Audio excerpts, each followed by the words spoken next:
സംപൂജ്യരായ ഗുരുജനങ്ങളെ, പ്രിയമുള്ള മാതാപിതാക്കളെ, സഹോദരി സഹോദരന്മാരെ, കർത്താവിനാൽ അനുഗ്രഹിക്കപ്പെട്ടവരെ, വിശുദ്ധ വേദഗ്രന്ഥമായ ബൈബിളിലെ ഉൽപ്പത്തി മുതൽ വെളിപ്പാട് വരെയുള്ള ഭാഗങ്ങൾ 500 എപ്പിസോഡുകളായി ഞങ്ങൾ കഥാപ്രസംഗ രൂപത്തിൽ അവതരിപ്പിക്കുകയാണല്ലോ. അതിൻ്റെ 17ാമത്തെ ഭാഗമാണ് ഇന്ന് ഞാൻ നിങ്ങൾക്ക് വേണ്ടി അവതരിപ്പിക്കുന്നു. ഏശാവും പിന്നെ യാക്കോബും.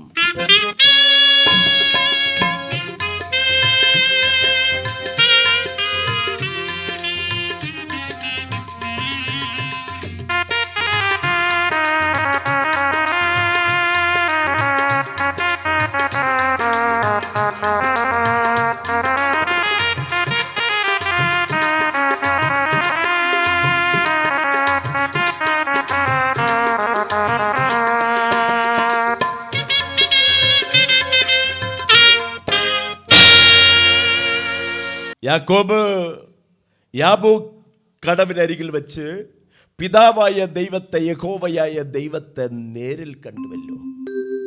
യഹോവയായ ദൈവത്തോട് മല്ല് പിടിച്ചു. യാക്കോബ് ജയിച്ചു, അനുഗ്രഹവും വാങ്ങി. യാക്കോബ് ജയിച്ചപ്പോൾ യഹോവയായ ദൈവം, പിതാവായ ദൈവം ഒരു കാര്യം യാക്കോബിനോട് ചോദിച്ചു, നിന്റെ പേരെന്ത്? യാക്കോബ് സധൈര്യം യഹോവയായ ദൈവത്തോട് പറഞ്ഞു, എൻ്റെ പേര് യാക്കോബ്. നീ മനുഷ്യനോടും ദൈവത്തോടും മല്ല് പിടിച്ച് ജയിച്ചതിനാൽ നീ ഇനി യാക്കോബല്ല, ഇസ്രായേൽ. ഇസ്രായേൽ എന്ന് പറഞ്ഞാൽ നമുക്കെല്ലാവർക്കും അറിയാം, ഒരു സാമ്രാജ്യം. യാക്കോബ് എന്ന് പറയുന്ന ഒരു സാമ്രാജ്യം, ഇസ്രായേൽ എന്ന് പറയുന്ന ഒരു സാമ്രാജ്യം. ആ സാമ്രാജ്യത്തിൻ്റെ അധിപൻ അതാണല്ലോ യാക്കോബ്. ആ യാക്കോബ് യഹോവയായ ദൈവത്തെ നേരിൽ കണ്ടപ്പോൾ, യഹോവയായ ദൈവം അനുഗ്രഹിച്ചപ്പോൾ, ദൈവം തൻ്റെ കൂടെയുണ്ടെന്ന് മനസ്സിലാക്കിയപ്പോൾ, യഹോവയായ ദൈവത്തിൻ്റെ കരം പിടിച്ച് നടന്നപ്പോൾ യാക്കോബ് ഉറക്കെ വിളിച്ച് പറഞ്ഞു, എനിക്കിനി മരണഭയമില്ല. യേശാവൻ താതനിൻ പുത്രനല്ലേ, യേശാവൻ താതനിൻ പുത്രനല്ലേ, വിലാപമെനിക്കിനി അകലയല്ലേ, വിലാപമെനിക്കിനി അകലയല്ലേ, തളരുകില്ല പതറുകില്ല, മല്ലു പിടിച്ചു ജയിച്ചു ഞാൻ, മല്ലു പിടിച്ചു ജയിച്ചു ഞാൻ. യേശാവൻ താതനിൻ പുത്രനല്ലേ, യേശാവൻ താതനിൻ പുത്രനല്ലേ.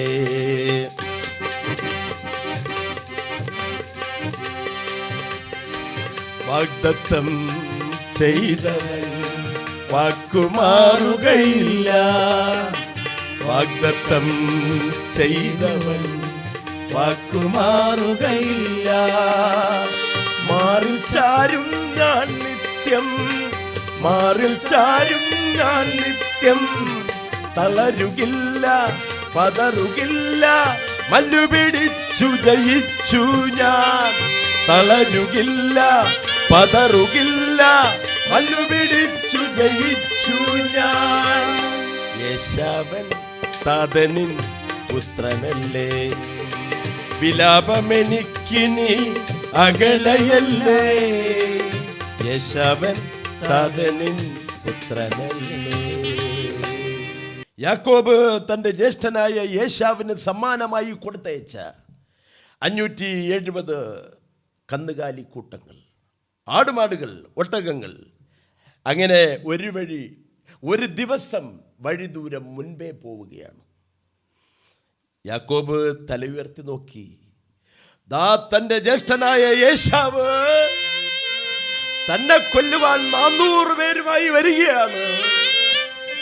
മരണം മുന്നിൽ കാണുമ്പോൾ, മരണം തന്റെ അരികിലേക്ക് വരുമ്പോൾ തളർന്നു പോകാതെ, പതറിപ്പോകാതെ സധൈര്യം നിൽക്കുകയാണ് യാക്കോബ്. എന്താ കാര്യം? പിതാവായ ദൈവം, യഹോവയായ ദൈവം തൻ്റെ കരത്തിൽ പിടിച്ചിരിക്കുന്നുവെന്നുള്ള ധൈര്യം, യഹോവയായ ദൈവം തന്നോട് കൂടെയുണ്ടെന്നുള്ള ധൈര്യം. യാക്കോബ് തൻ്റെ ഭാര്യമാരെ വേർതിരിച്ചു നിർത്തി, തൻ്റെ ദാസിമാരെ വേർതിരിച്ച് നിർത്തി, തൻ്റെ മക്കളെയും വേർതിരിച്ച് നിർത്തി.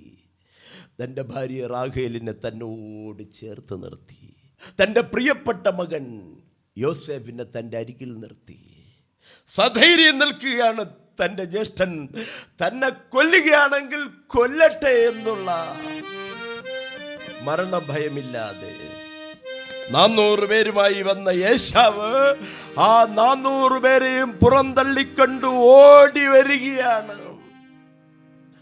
ഓടി വന്ന ഏശാവ് തൻ്റെ പ്രിയപ്പെട്ട അനുജനായ യാക്കോബിനെ വാരിപ്പുണർന്നു ചുംബിച്ചു.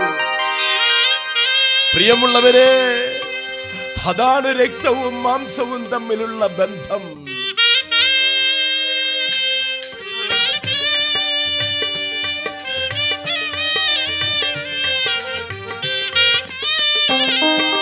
വേർപാടിൻ ദുഃഖം ഒരു പിടി പൂക്കളായി ഹൃദയത്തിനാഴത്തിൽ അഴിഞ്ഞു വീണു.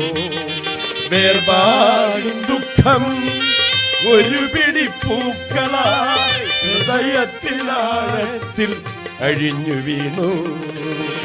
അസ്ഥിയും മാംസവും രക്തവും ചേർന്നപ്പോൾ ചുംബനത്തോടവർ കരഞ്ഞു. അസ്ഥിയും മാംസവും രക്തവും ചേർന്നപ്പോൾ ചുംബനത്തോടവർ കരഞ്ഞു. വേർപാടിൻ ദുഃഖം ഒരു പിടി പൂക്കളായി ഹൃദയത്തിലാഴത്തിൽ അഴിഞ്ഞു വീണു. വേർപാടിൻ ദുഃഖം.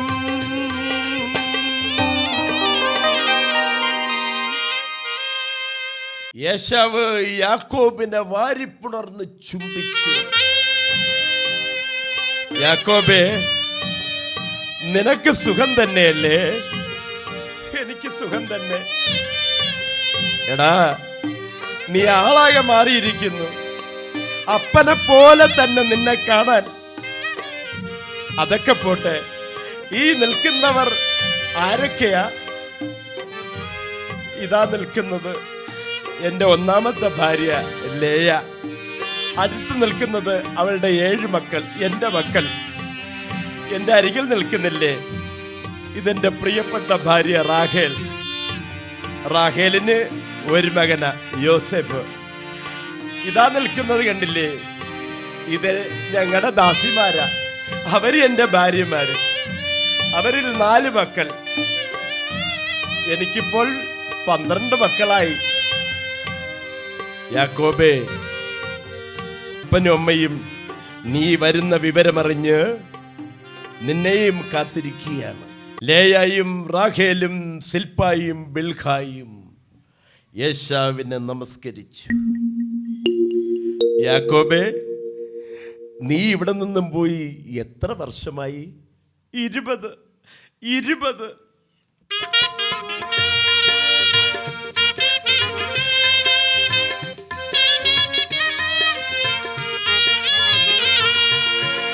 20 കൊല്ലമായി ലാബാനെ സേവിച്ചു. പുത്രിമാർ സഖികളായി എനിക്കു തന്നു. 20 കൊല്ലമായി ലാബാനെ സേവിച്ചു. പുത്രിമാർ സഖികളായി എനിക്കു തന്നു. വേരറ്റു വീണു ഞാൻ കണ്ണുനീർ കയത്തിലേക്ക്. തീരത്തു തിഴ തന്നു കയറ്റി എന്നെ. വേരറ്റു വീണു ഞാൻ കണ്ണുനീർ കയത്തിലേക്ക്. തീരത്തു തുഴ തന്നു കയറ്റി എന്നെ. 20 കൊല്ലമായി ലാബാനെ സേവിച്ചു. പുത്രിമാർ സഖികളായി എനിക്കു തന്നു. പ്രിയമുള്ളവരെ, ഇവിടെ യാക്കോബിൻ്റെ ഒരു ചിത്രം നമുക്ക് കാണാൻ കഴിയും. എന്താണെന്നറിയാമോ? താൻ കയത്തിലേക്ക് വീണപ്പോൾ തനിക്ക് തുഴ തന്ന് തന്നെ കരയ്ക്കടുപ്പിച്ച ആ മഹത്തായ മനുഷ്യൻ്റെ ലാബാൻ്റെ പേരിനെ ഉയർത്തിപ്പിടിക്കുകയാണ് ഇവിടെ യാക്കോബ്. അതാണ് യാക്കോബിൽ കാണുന്ന മറ്റൊരു ഗുണം, വലിയൊരു നന്മ. യാക്കോബിൽ നമ്മൾ കാണുന്ന ഒരു മഹത്വം അതാണ്. യാക്കോബ് ലാബാനെ മാത്രമല്ല, പിതാവായ ദൈവത്തെ കരുതുന്നവൻ ഞാനല്ലയോ, കലങ്ങുന്നത് എന്തിനു നീ എന്ന് തന്നോട് ചോദിക്കുകയും തന്നെ കരം പിടിച്ച് നടത്തി തന്നെ കൊല്ലാൻ 400 പേരുമായി വന്ന യേശാവിനെ ഒന്നുമല്ലാതാക്കി മാറ്റി തന്നെ മാറോടടക്കി പിടിക്കുവാൻ വെച്ച യഹോവയായ ദൈവം, പിതാവായ ദൈവത്തിനു മുന്നിൽ സാഷ്ടാംഗം മണ്ണിൽ മുട്ടുകുത്തുകയാണ് യാക്കോബ്.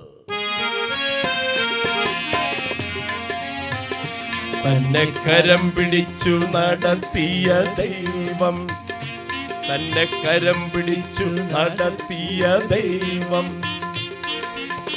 ദുരന്തങ്ങൾ കാണുവാൻ വിടുകയില്ല, ദുരന്തങ്ങൾ കാണുവാൻ വിടുകയില്ല. കത്തിജ്വലിക്കുന്ന തീനാളങ്ങളെ അലിയിച്ചണയ്ക്കുന്ന മഹോന്നരൻ, കത്തിജ്വലിക്കുന്ന തീനാളങ്ങളെ അലിയിച്ചണയ്ക്കുന്ന മഹോന്നരൻ. തന്നെ കരം പിടിച്ചു നടത്തിയ ദൈവം, തന്നെ കരം പിടിച്ചു നടത്തിയ ദൈവം ദുരന്തങ്ങൾ കാണുവാൻ വിടുകയില്ല, ദുരന്തങ്ങൾ കാണുവാൻ വിടുകയില്ല. തന്നെ കരം പിടിച്ച് നടത്തിയ ദൈവം, യഹോവയായ ദൈവം ദുരന്തങ്ങൾ കാണുവാൻ ഒരിക്കലും അനുവദിക്കുകയില്ല. ആ ഉറച്ച വിശ്വാസമാണ് യാക്കോബിന്. യേശാവ് യാക്കോബിനോട് ചോദിച്ചു, അല്ല, വഴിയിൽ കണ്ട ആടുമാടുകൾ, ദാസീദാസന്മാർ, ഒട്ടകങ്ങൾ, ഇതെല്ലാം എന്തിനാണ്? അത് ഞാൻ യജമാനന് കൊടുത്തയച്ച ഒരു സമ്മാനമാണ്. യാക്കോബേ, എനിക്ക് സമ്മാനം എനിക്കൊന്നും വേണ്ട. എനിക്ക് ആവശ്യത്തിലേറെ ആടുമാടുകളും പൊന്നും വെള്ളിയും ഒക്കെ ഉണ്ടല്ലോ.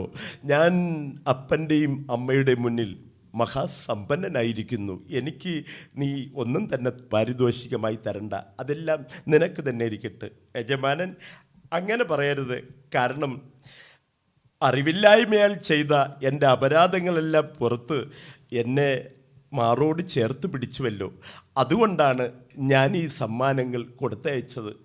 യാക്കോബിൻ്റെ നിർബന്ധത്തിന് വഴങ്ങി യാക്കോബ് കൊടുത്തയച്ച സമ്മാനങ്ങളെല്ലാം യേശാവ് ഏറ്റുവാങ്ങി. സമ്മാനമെല്ലാം വാങ്ങിയെന്നാകിലും സോദരനു തുല്യമായി സമ്മാനമെന്തുള്ളൂ?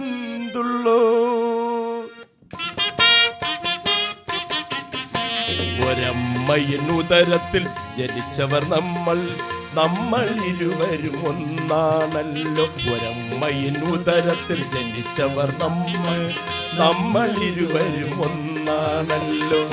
നമ്മൾ ഇരുവരും ഒന്നാണല്ലോ. നമ്മൾ ഇരുവരും ഒന്നാണല്ലോ. നമ്മൾ ഇരുവരും ഒന്നാണല്ലോ. യാക്കോബേ, ഞാൻ മുൻപിൽ നടക്കട്ടെ, എന്നോടൊപ്പം നിങ്ങൾ വരിക? ഇല്ല, അടിയൻ പിന്നാലെ വന്നുകൊള്ളാം. എൻ്റെ മക്കളെല്ലാം നന്നേ ഇളയവരാണല്ലോ. മാത്രമല്ല എൻ്റെ ഭാര്യമാർക്കും ആടുമാടുകൾക്കും കൂടെ വരാൻ വഹിയ. അതുമാത്രമല്ല, കറവുള്ള ആടുമാടുകളും എന്നോടൊപ്പമുണ്ട്. അതുകൊണ്ട് യജമാനൻ മുന്നോട്ട് പോയാലും ഞാൻ പിന്നാലെ വന്നുകൊള്ളാം. സൂക്കോത്തിൽ നമുക്ക് ഒരുമിച്ച് കാണാം. അങ്ങനെയാകട്ടെ. അപ്പോൾ എൻ്റെ കൂടെ വന്നവരിൽ ചിലരെ ഞാനിവിടെ നിനക്ക് വിട്ടേച്ച് പോട്ടെ? വേണ്ട വേണ്ട, എന്നോടൊപ്പം ആരും വേണ്ട. ഞാനും എൻ്റെ ഭാര്യയും എൻ്റെ മക്കളും ഞങ്ങളാൽ കഴിയുന്ന പ്രാപ്തിക്കനുസരിച്ച് ഞങ്ങൾ നടന്ന് മെദ്വേ വന്നുകൊള്ളാം. യേശാവ് മുന്നോട്ട് 400 പേരുമായിട്ട് പോയി. പിന്നാലെ യാക്കോബ് തൻ്റെ ഭാര്യമാരും മക്കളുമായിട്ട് കറവുള്ള ആടുമാടുകളുമായി പിന്നാലെ പോവുകയാണ്. തന്നെ കരം പിടിച്ച് നടത്തിയ യഹോവയായ ദൈവം, തന്നെ മാറോട് ചേർത്ത് പിടിച്ച പിതാവായ ദൈവം, അത്യുന്നതനായ ദൈവം, മഹോന്നതനായ ദൈവം, സ്വർഗസ്ഥ പിതാവായ ദൈവം ആ യഹോവയായ ദൈവത്തെ യാക്കോബ് ഉറക്കെ നിലവിളിക്കുകയാണ്. കാര്യമെന്താണ്? യേശാവെന്ന കൂരമ്പിനെ ഒരു പിടി പൂക്കളാക്കി മാറ്റിയ യഹോവയായ ദൈവം, അലറുന്ന സിംഹത്തിന്റെ വായ് കെട്ടിയ യഹോവയായ ദൈവം, കത്തി ജ്വലിക്കുന്ന അഗ്നി ജ്വാലയെ ശമിപ്പിച്ച യഹോവയായ ദൈവം, ആ യഹോവയായ ദൈവം യാക്കോബിന്റെ കരം പിടിച്ച് നടക്കുമ്പോ യാക്കോബിന് എന്തെങ്കിലും ഭയമുണ്ടോ? യാക്കോബ് സഞ്ചരിച്ച് ശേഖെമിലെത്തിയ യാക്കോബ് അവിടെ കൂടാരങ്ങളടിച്ചു, പാളയമടിച്ചു. യാക്കോബിന്റെ 2-3 ചിത്രങ്ങൾ നമുക്കിവിടെ കാണാൻ കഴിയും. ബേഥേലിൽ വച്ച് യഹോവയായ ദൈവം സ്വർഗത്തിൻ്റെ സിംഹാസനം തുറന്ന് ഭൂമിയിലേക്ക് ഇറങ്ങി വന്ന കോവണി, ആ കോവണിയിലൂടെ ദൂതന്മാർ കയറുകയും ഇറങ്ങുകയും ചെയ്തത് കണ്ട യാക്കോബ് ലാബാനെയും ലാബാന്റെ പുത്രന്മാരെയും ഭയന്ന യാക്കോബ്, തൻ്റെ ജ്യേഷ്ഠനായ യേശാവിനെ ഭയന്ന യാക്കോബ്, ഇപ്പോൾ യാക്കോബല്ല, ഒരു സാമ്രാജ്യം ഇസ്രായേൽ. യാക്കോബ് എന്ന വ്യക്തിയുടെ ചരിത്രം ഇവിടെ അവസാനിക്കുന്നില്ല. എന്നാൽ ഈ ചരിത്രം ഞാൻ ഇപ്പോൾ ഇവിടെ ഇങ്ങനെ പൂർണ്ണമാക്കുന്നു. യേശാവും പിന്നെ യാക്കോബും.